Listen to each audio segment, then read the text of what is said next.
tous, on se retrouve dans une nouvelle vidéo et cette fois-ci ce sera un petit vlog.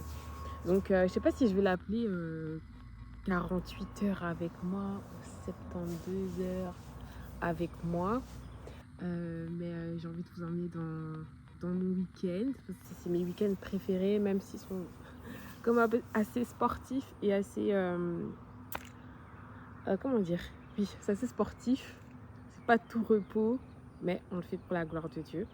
Donc je vais vous emmener avec moi. Alors là, présentement, je sais pas quelle heure il est 10h, entre 10h20 et 10h30.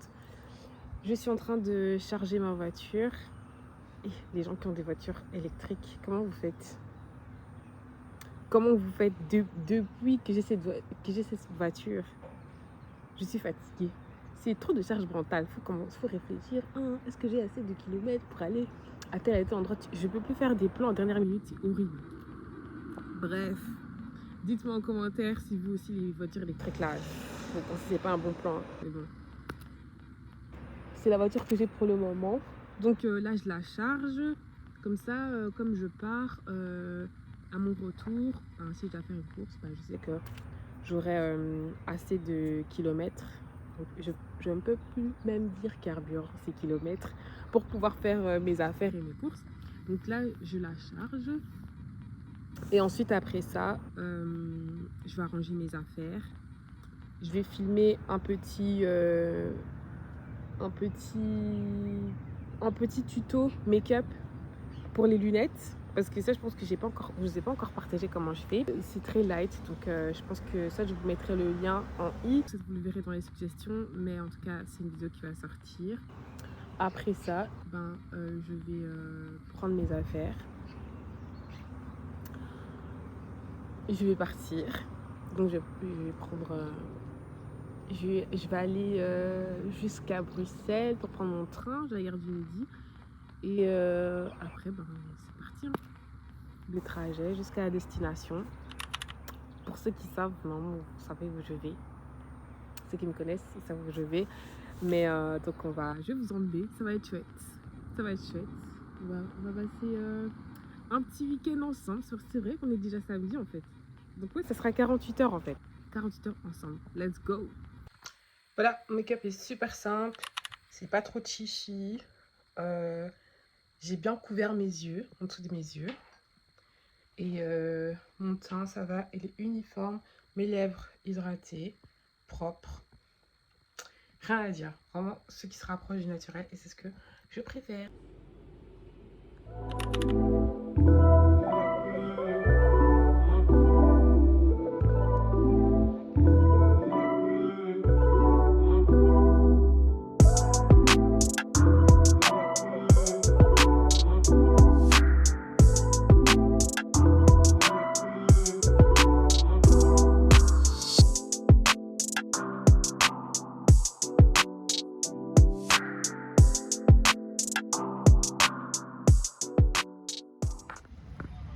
Les gars, je suis arrivée. Je suis très bien arrivée. Là, il est quand même assez tard, mais j'ai été prendre à manger. J'avais une envie de sushi, donc j'étais chez Sushi Shop. Et voilà. Donc là, j'attends le tram. Parce que le Uber qu'on voulait m'envoyer, ils ont du mal à trouver là où je suis, donc je suis contrainte d'attendre le tram et je vais arriver à 23h30 à la maison. Donc j'attends, j'ai encore une demi-heure je crois. Une demi-heure, quand même pas. 5-10 minutes à attendre. Et puis le tram, en tout cas gloire à Dieu, je suis arrivée. C'était un long périple, mais ouais, ça va. En tout cas, je suis contente, je suis à Nantes. Je suis bien arrivée. Ici, le soir, ça bouge. Hein. Le soir, tout le monde est dehors et tout. Les jeunes. Profite, il fait bon. Moi, j'avoue, j'ai eu chaud, marcher vite à Montparnasse, là. Mon Dieu. C'est quelque chose. Et aussi un truc que je voulais partager, c'est que, bon, oui, il y a un arrêt de tram, c'est que vous allez dire, ah ouais, mais Sandrine, t'es pas belge, tu vas à l'église jusqu'à Nantes. Et c'est quand même loin, il n'y a pas des églises à côté de toi. Il n'y a pas des églises à côté de chez toi. Si, il y a des églises à côté de chez moi, il y en a plein. Mais des fois, le Seigneur, il permet que tu puisses aller dans une église qui n'est pas à côté de chez toi. Pas parce que il faut aller dans les églises de proximité, mais dans les églises, dans l'église où Dieu t'a envoyé. Et dans cette saison-ci, là où je dois aller prier, là où je dois supporter le ministère, c'est ici à Nantes pour le moment. Donc je fais les trajets avec grand plaisir, même si c'est très fatigant. C'est beaucoup de sacrifices, c'est beaucoup d'investissement, que ce soit physique, financier, moral, spirituel. C'est très très prenant et ça engage en fait toute ma vie en fait. Tout ce que j'aimerais faire, tout ce que je peux faire, tout est engagé dans Nantes. Et donc de ce que j'ai compris vraiment avec cette saison de Nantes, c'est que le ministère, c'est pas juste une partie de ta vie en fait, c'est toute ta vie.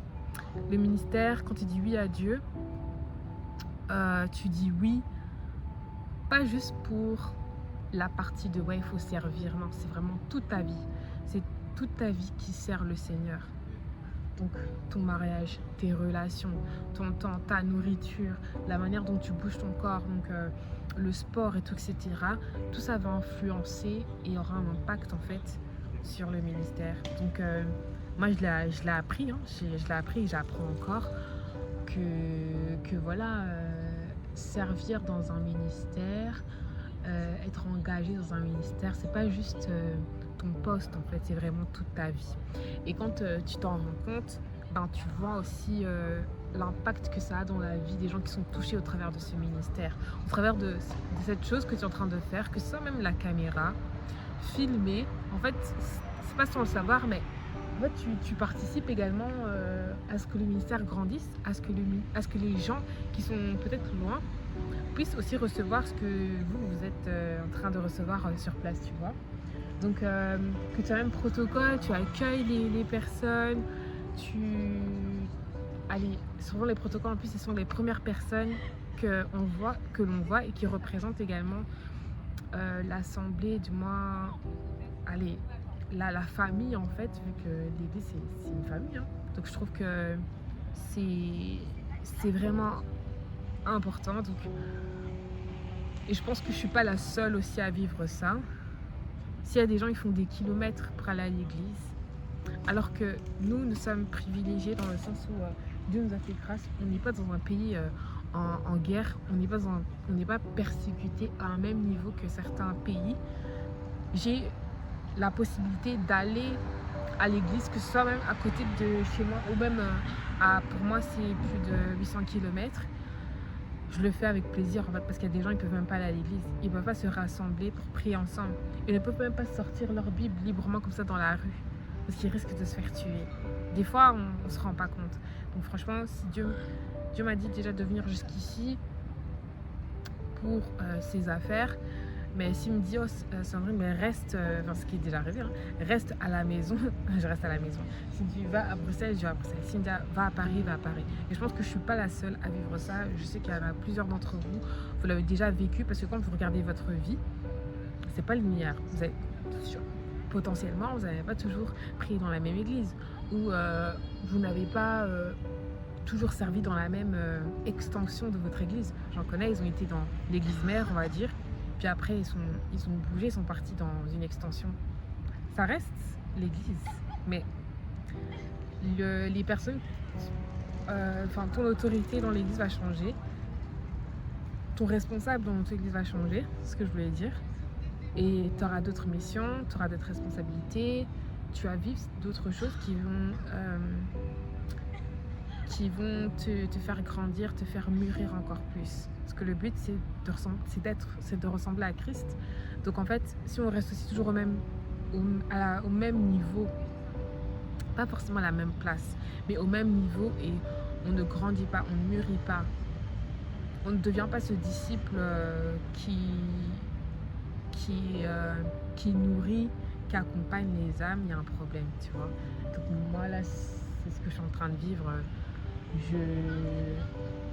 Je suis en train d'être positionnée, j'apprends tellement de choses et j'aime beaucoup ça, mais c'est tellement dur. Franchement, c'est prenant, mais je le fais vraiment avec grand plaisir. C'est quelque chose que je voulais partager avec vous parce que c'est vrai qu'on me pose toujours la question, mais donc voilà, pour le moment c'est comme ça. On verra comment les choses vont évoluer. Mais voilà, je sais que c'est un grand... À chaque fois j'ai dit, même pour moi-même, je ne ferai pas tout ce que j'ai fait là depuis quelques mois. Même déjà, là ça va faire 3 ans déjà. Même pour moi-même, je ne l'aurais pas fait. Je ne l'aurais pas fait. Les endroits où j'ai dormi, les semaines que j'avais, les fatigues. J'ai encore de la fatigue de quand on a commencé, parce que ça a commencé fort. Mais sinon, on se dit quoi? Là, je vais rentrer à la maison. Je vais me préparer pour dormir, manger surtout mes sushis. Et puis, on se dit à demain. Tomorrow. Bonjour, j'espère que vous allez bien. Alors, ici, je reviens du Lidl. J'étais faire des petites courses. On a dormi assez tard, mais ça va. Le culte est à 16h, donc on a le temps pour les courses le matin, de bien se préparer. Comme il y a les enfants aussi, il faut essayer de les préparer, donc on a assez de temps pour tout faire. Là, je vais rentrer. Je fais un petit marche du Martin. Je vais rentrer et je vais... Je savais pas, mais il y a une petite prestation ce matin. Donc je vais aller filmer. Et après directement, on va à l'église.